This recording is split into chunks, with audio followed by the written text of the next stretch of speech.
안녕하세요. 사유입니다. 오늘은 어떤 인물에 대해 이야기할까 고민하다가 2026년 새해에 맞는 이야기를 준비해봤습니다. 찾아주셔서 감사합니다. 즐거운 시청 되시길 바랍니다. 121년 봄, 로마의 따스한 햇살 아래 어느 명문가에서 아기 울음소리가 울려 퍼졌습니다. 이름은 마르쿠스 아우렐리우스. 집안 사람들은 이 아이는 뭔가 다르다고 수근거렸죠. 부모님은 모두 훌륭한 가문 출신이었고 어머니 도미티아 루킬라는 부유하고 교양 있는 가문 출신으로 따뜻한 분이었다고 전해집니다. 아버지 마르쿠스 안니우스 베루스 3세는 불행히도 마르쿠스가 태어나고 몇 년 되지 않아 세상을 떠났다고 합니다. 그래서 마르쿠스는 할아버지 마르쿠스 안니우스 베루스 2세 품에서 자랐습니다. 할아버지와 아버지는 같은 이름이고 당시 로마 귀족 가문에서는 같은 이름을 여러 세대에 걸쳐 물려주는 일이 흔했다고 합니다. 마르쿠스를 키운 할아버지는 로마에서 집정관을 3번이나 한 대단한 분이었다고 합니다. 손자를 공식적으로 입양하고 정성껏 키웠습니다. 어린 마르쿠스는 정말 책벌레였습니다. 12살쯤 되자 철학자처럼 망토를 걸치고 밤늦게까지 램프불을 켜놓고 책을 읽었습니다. 부드러운 침대는 싫다며 딱딱한 바닥에 이불만 깔고 잤습니다. 편안함에 익숙해지면 마음이 약해져 라고 생각했나 봅니다. 스승들은 저 나이에 저렇게 진지하다니 하며 놀랐죠. 마르쿠스는 훗날 자신의 글에서 할아버지에게 가장 고마워했습니다. 화내지 않는 법, 좋은 성격을 지키는 법을 할아버지에게 배웠다고 합니다. 어린 마음에 이미 어떻게 살아야 할까를 진지하게 고민하고 있었던 거예요. 16살쯤 갑자기 인생이 영화처럼 바뀌었습니다. 황제 하드리아누스가 이 소년을 보고 저 아이가 미래의 황제가 될 수도 있겠구나 싶었는지 특별히 눈여겨보고 유력한 후계자로 점찍었죠. 갑자기 공직도 들어가고 모든 일정이 황제가 되기 위한 준비를 하는 과정이 되었습니다. 평범한 소년이 하루아침에 로마의 운명을 짊어지게 된 거예요. 18살에는 프론토라는 멋진 스승을 만났습니다. 로마 최고의 웅병아이자 작가였죠. 둘은 매일 편지를 주고받았다고 합니다. 오늘은 어떤 책 읽었니? 이 문장은 어때? 친구처럼, 때론 아버지처럼 대화를 나눴습니다. 그 편지들이 마르쿠스의 생각을 더 깊고 아름답게 만들었습니다. 138년 17살 때 마르쿠스에게 큰 변화가 있었습니다. 황제 안토니누스 피우스가 그를 양자로 삼았습니다. 황제의 딸 파우스티나와 약혼도 했죠. 나중에 결혼해서 아이를 10명 넘게 낳았지만 대부분 어린 나이에 떠나보내야 했습니다. 그때마다 가슴이 찢어졌지만 마르쿠스는 조용히 아픔을 삼켰습니다. 그 아픔이 그의 마음을 더 단단하게 만들었죠. 161년 40살이 되던 해 드디어 황제가 되었습니다. 로마 역사에서 가장 평화롭던 5 선황 시대의 마지막 주인공이었죠. 그는 혼자 권력을 독식하지 않았습니다. 양제 루키우스 베루스와 함께 나라를 다스렸습니다. 서로 존중하고 의견을 나누며요. 그 모습이 얼마나 멋졌는지 몰라요. 황제가 된 날부터 마르쿠스는 작은 노트를 펼쳤습니다. 그리스어로 아무도 보지 못하게 자신에게만 쓰는 일기였습니다. 오늘 나는 어떤 실수를 했을까? 내일은 어떻게 더 잘 살까? 전쟁터에서도 병들 때도 그 노트를 놓지 않았습니다. 그게 바로 유명한 명상록의 시작이었죠. 로마는 겉으로는 화려했지만 곧 큰 시련이 닥쳤습니다. 전쟁, 역병, 국경의 위협. 마르쿠스는 직접 군대를 이끌고 다뉴브 강으로 갔습니다. 성의 편안함 대신 추운 천막, 비 오는 행군을 선택했습니다. 병사들과 같은 밥을 먹고 같은 훈련을 했습니다. 그는 사치를 싫어했습니다. 황제라고 더 잘 먹고 잘 입을 필요 없다고요. 아침에 일찍 일어나 군인들과 어울리고 저녁에는 책을 읽었습니다. 병사들은 그런 황제를 보며 우리 황제는 진짜 우리 편이야 라고 속으로 생각했습니다. 마르쿠스는 늘 마음속으로 중얼거렸습니다. 내가 바꿀 수 있는 건 내 마음뿐이야. 전쟁이 터져도 병이 와도 내 마음은 평온하게 지킬 수 있어. 그 생각이 로마를 지켰습니다. 어린 시절에 겪은 수많은 아픔부터 황제의 자리까지 그의 삶은 계속 배우는 여정이었습니다. 할아버지의 품, 스승의 편지, 잃은 아이들의 기억, 전쟁터의 추위 속에서 조용히 자신을 다듬어 갔습니다. 마르쿠스는 화려한 영웅이 아니었습니다. 조용하고 때론 외로운 사람이었죠. 하지만 그 조용함 속에 우리가 지금도 공감할 수 있는 진짜 인생의 지혜가 담겨 있죠. 161년 마르쿠스 아우렐리우스는 황제가 되었습니다. 로마는 겉보기엔 여전히 화려했습니다. 넓은 도로, 웅장한 신전, 끝없이 이어지는 개선식. 하지만 그 평화는 곧 깨졌습니다. 즉위한 지 얼마 안 돼 동쪽에서 파르티아가 쳐들어왔죠. 마르쿠스는 양제 루키우스 베루스를 전쟁터로 보냈습니다. 베루스는 승리하고 돌아왔지만 군대가 가져온 선물은 끔찍했습니다. 역병이었죠. 안토니누스 역병이라고 불린 그 재앙은 로마 제국 전체를 휩쓸었습니다. 사람들이 거리에서 쓰러지고 장례 행렬이 끊이지 않았습니다. 농촌은 일손이 없어 곡식이 썩어갔죠. 마르쿠스는 황궁에 앉아 한숨만 쉬지 않았습니다. 국고를 활짝 열어 빈민을 도왔습니다. 약값, 장례비, 음식까지 지원했죠. 심지어 죽은 사람을 묻어줄 사람조차 없을 때는 국가가 직접 나섰습니다. 황제 자신도 병에 걸릴 뻔했지만 내가 피하면 누가 국민을 돌보나 하며 자리를 지켰습니다. 북쪽 국경도 불안했습니다.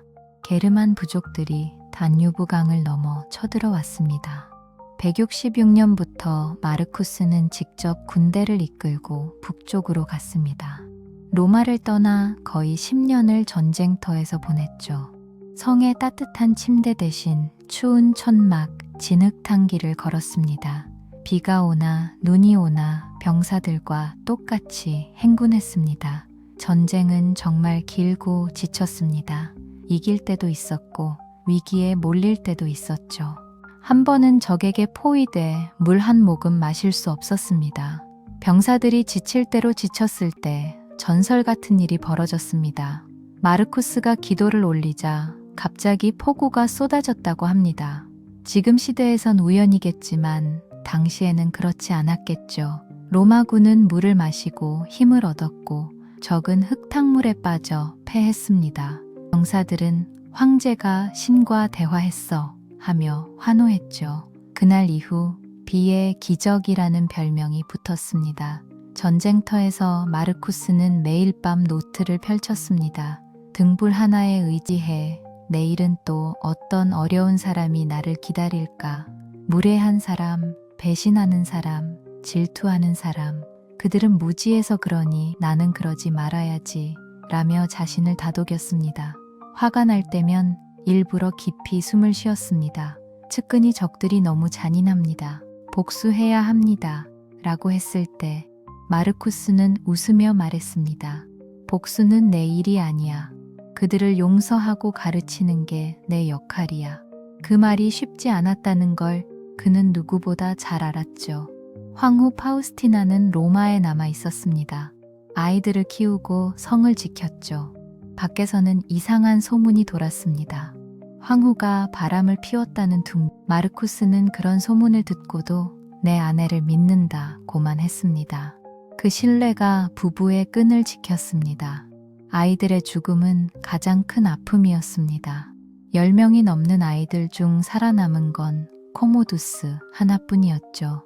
작은 관이 집을 드나들 때마다 마르쿠스는 가슴이 찢어졌지만 이것도 자연의 순리야 하며 스스로를 달랬습니다. 그 아픔이 그의 마음을 더 부드럽게 만들었습니다. 전쟁터에서 그는 에픽테토스의 책을 늘 곁에 두었습니다.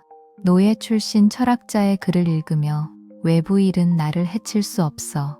내가 어떻게 받아들이느냐가 전부야 라고 해내었습니다. 그 말이 그의 버팀목이 됐습니다. 병사들은 마르쿠스를 아버지처럼 따랐습니다. 황제의 밥상이 자신들과 다르지 않다는 걸 알았기 때문이죠. 값비싼 옷 대신 낡은 망토를 입고 먼저 훈련에 나서는 모습을 보며 우리 황제는 진짜야 라고 속으로 중얼거렸습니다.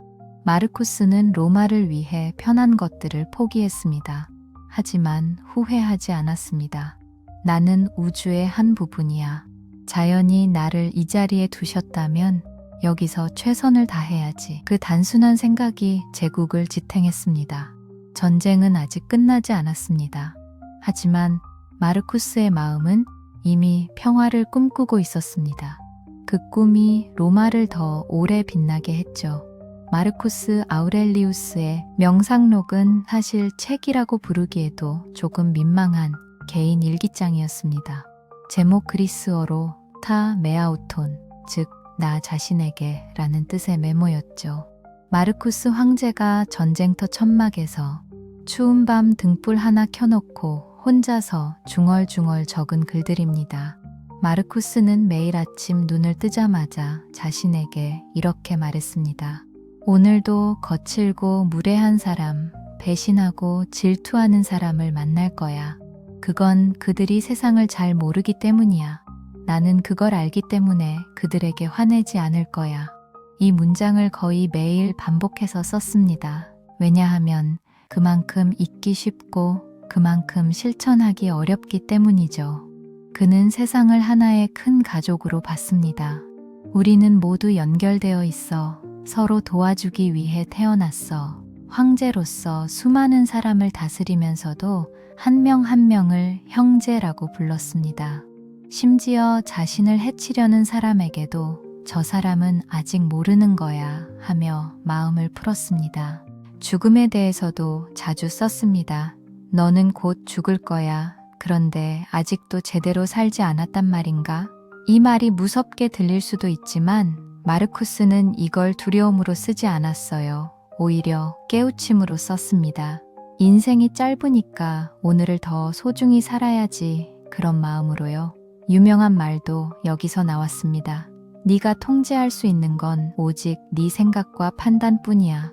나머지는 다 외부 일이야. 전쟁에서 지든 이기든 역병이 돌든 아이가 아프든 그 일 자체는 바꿀 수 없지만 그걸 어떻게 받아들이느냐는 자신의 선택이라고 했습니다. 화가 날 때면 마르쿠스는 일부러 한 걸음 물러섰습니다. 이 사람이 나를 화나게 하는 게 아니라 내가 화내기로 선택한 거야. 이렇게 생각하며 숨을 고르고요. 황제인데도 화를 완벽히 다스리지 못했다고 스스로 인정했습니다. 나도 아직 멀었어. 그래서 매일 연습해야지. 그 솔직함이 정말 사람 마음을 파고듭니다. 고통에 대해서도 썼습니다. 오랜 병으로 위가 아팠지만 고통은 몸이 느끼는 거야. 마음이 괴롭다고 판단하지만 않으면 돼. 이렇게 스스로를 달랬습니다. 죽음 직전까지도 이를 놓지 않은 이유가 여기 있어요. 그는 사치와 명예를 멀리했습니다. 자연이 요구하는 만큼만 가지면 돼. 더 가지려는 건 교만이야. 황제인데도 낡은 망토를 입고 병사들과 같은 밥을 먹었습니다. 명예욕도 없었어요. 사람들이 나를 칭찬해도 그건 바람처럼 금세 지나가. 내 양심이 괜찮은지만 중요해. 과거와 미래에 얽매이지 말라고도 했습니다. 과거는 이미 끝났고 미래는 아직 안 왔어. 지금 이 순간만이 내 거야. 그래서 매 순간을 최선을 다해 살자고 다짐했습니다. 신에 대해서도 조용히 생각했습니다. 우주 전체가 하나의 이성으로 움직여. 그게 신이든 자연이든 나는 그 흐름에 따를 거야. 신이 있든 없든 더 깊게 사는 건 변함없다고요. 그는 감사함을 잊지 않았습니다. 할아버지, 엄마, 스승 프론토, 심지어 자신을 힘들게 한 사람에게까지 덕분에 인내를 배웠어 라고 썼습니다. 그 따뜻함이 글 전체에 새우며 있습니다. 명상록은 완벽한 철학책이 아닙니다. 황제가 혼자서 자신을 다독이는 책이에요. 같은 말을 여러 번 반복하고 자책도 하고 다짐도 합니다.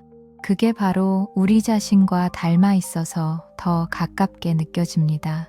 마르쿠스는 권력의 끝에 서서도 매일 자신에게 물었습니다. 오늘 나는 제대로 살았나? 그 질문들이 전쟁터의 추위와 고통 속에서도 그를 평온하게 지켰습니다. 마르쿠스 아우렐리우스는 로마 제국의 황제로서 수많은 결정을 내려야 했습니다. 그는 상원과 함께 나라를 다스리려 애썼습니다. 혼자 모든 권력을 쥐지 않고 의견을 나누며 판단했습니다.